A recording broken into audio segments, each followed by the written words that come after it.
अल्लाह की तलवार का लक़ब हासिल करने वाले सहाबी मोहतरम के बारे में जानते हो तुम लोग? वो कौन थे मोहतरम? खालिद बिन वलीद रजी अल्लाह तआला अन्हु। वो बहुत अजीम कमानदार थे। पैगंबर अकरम सल्लल्लाहु अलैहि वसल्लम उन्हें अल्लाह की तलवार कहा करते थे, यानी सैफुल्लाह।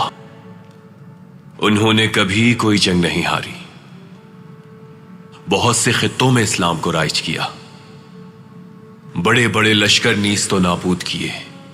कई साल बाद पैगंबर अकरम सल्लल्लाहु अलैहि वसल्लम जब इस दुनिया से चले गए, मोमिनों के अमीर हजरत अबू बकर रजी अल्लाह तआला अन्हु को यह मालूम था कि कितनी तलवारें उनके हाथ में टूटी।